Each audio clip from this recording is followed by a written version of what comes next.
गणेशाय नमः। आज हम आपको बताने जा रहे हैं कि किस तरह से माता महाकाली का प्राकट्य हुआ। महाभागवत देवी पुराण की कथा के अनुसार भगवान शंकर के तती नेत्र से निकली अग्नि ने कामदेव को भस्मसात कर दिया। तब सारे देवी देवता डर के मारे थर-थर कांपने लगे और वहां से पलायित हो गए। तब उस एकांत वन में माता पार्वती ने भगवान महादेव से कहा कि हे महादेव, मुझे आदिशक्ति प्रकृति को पत्नी के रूप में पाने के लिए आपने बहुत दिनों तक कठिन तपस्या की है, फिर आपने कामदेव को क्यों नष्ट कर दिया? काम के नष्ट हो जाने पर आपको पत्नी से क्या प्रयोजन है? काम का नाश करना तो योगिनियों का धर्म है। माता पार्वती की इस प्रकार की वाणी को सुनकर भगवान शंकर उस समय चकित हो गए और आंख बंद कर उन्होंने ध्यान करके देखा तो यह जाना कि उनके सामने खड़ी हुई जो माता पार्वती हैं वही आदिशक्ति प्रकृति माता हैं। तब हर्ष से प्रफुल्लित होते हुए सर्वलोक सुंदरी पार्वती को देखकर महादेव बोले, अपनी लीला से अवतीर्ण आपको मैं पूर्ण प्रकृति के रूप में जानता हूं। आपको ही प्राप्त करने के लिए मैं इस निर्जन कानन में बहुत दिनों से तपस्यारत हूं। आज आपके दर्शन पाकर मैं अभिभूत हो गया हूं। आप मेरी पूर्व जन्म की पत्नी सर्वांग सुंदरी सती के समान ही दर्शित हो रही हैं। तब माता ने कहा, आपके सुंदर प्रेम भाव से संतुष्ट हुई मैं पूर्व जन्म की आपकी पत्नी सती ही हूं। मैं गिरिराज हिमवान के घर में जन्म लेकर पुनः आपको पति रूप में प्राप्त करने के लिए ही आपके समीप आई। जो जिस भाव से भक्ति पूर्वक मेरी प्रार्थना करता है मैं उसी भाव से उसके मनोरथ पूर्ण करती हूं।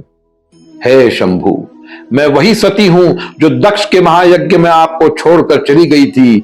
मैं ही काली, भीमा और त्रैलोक्य मोहिनी हूं।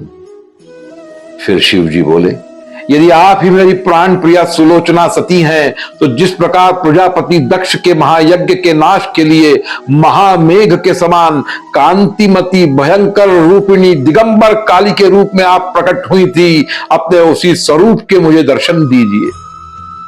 भगवान शिव के ऐसा कहने पर वह गिरिराज पुत्री माता पार्वती पूर्व की भांति चिकनी काजल के समान कांति वाली साक्षात काली रूप में प्रकट हो गई। वे भगवती कालिका माता दिगंबरा थी। उन्होंने रक्त टपकते हुए मुंड समूहों की माला पहन रखी थी। उनकी लाल आंखें फैली हुई थी। उनका विशाल वक्ष स्थल बड़ा ही सुशोभित हो रहा था। पैरों तक लटके हुए लंबे बाल एवं सुंदर नाखूनों से उनका स्वरूप भयानक प्रतीत हो रहा था। लपलपाती हुई जीभ और चमकते हुए दांत एवं ओठ के दोनों भाग रक्त से सुशोभित थे। वे अपने दोनों बाएं हाथों से नरमुंड और खड़ग लिए हुए थे तथा अपने दोनों दाहिने हाथों में वर और अभय मुद्रा धारण किए हुए थी। उनके दोनों कानों में दो शव रूपी आभूषण थे। शवों के ही हाथों से बनी करधनी पहनकर वह बड़ी ही सुशोभित हो रही थी और नाना वर्णों के रत्नों से जटित मुकुट को धारण करने से उनका मस्तक अत्यंत ही ज्योतिर्मय शोभायमान हो रहा था। उनका मुखमंडल मधुर मुस्कान से युक्त था जो पूरे जगत को मोहित कर रहा था। भगवान शंकर उन्हें देखकर अत्यंत रोमांचित हो गए और प्रसन्न आत्मा शंकर ने उन्हें देखकर भक्ति पूर्वक गदगद वाणी में ऐसा कहा, बहुत दिनों तक आपसे अलग रहने के कारण मेरा हृदय विरह से जल रहा है। आप साक्षात महेश्वरी मेरे हृदय में रहने वाली अंतर्यामिनी शक्ति हैं। मेरा आपसे यह विनम्र निवेदन है कि आप अपने इस चरण कमल को मेरे हृदय पर रख दीजिए। आपके चरण कमल को मैं अपने हृदय पर धारण कर तथा उनकी आराधना करके आपके विरह से संतप्त अपने हृदय को पुनः शीतल कर पाऊंगा। परम योग में स्थित हुए भगवान शिव ऐसा कहकर भूमि पर लेट गए और महाकाली माता के चरण कमल को अपने हृदय में धारण कर लिया। ध्यान के आनंद में मगन शिव चेष्टा शून्य होकर शव रूप में स्थित हो गए और परम आदर पूर्वक घूर्णित नेत्रों से महाकाली माता को देखने लगे।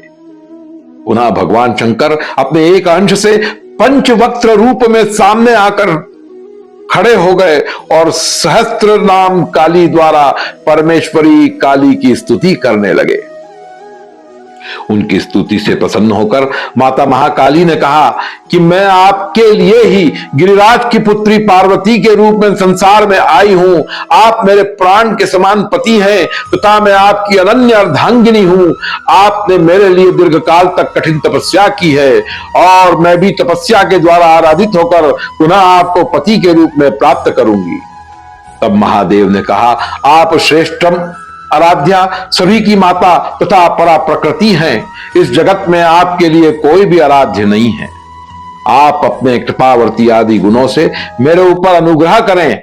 हे शिवे, मैं इसी वर के लिए आपसे प्रार्थना करता हूं कि जहां जहां भी आपका यह सुंदर काली रूप स्थापित हो, वहां मेरे हृदय पर ही इस कल्याणकारी रूप की स्थापना हो। और हे जगदम्बिके, आप इस संसार में शव वाहनक महाकाली के नाम से विख्यात हो।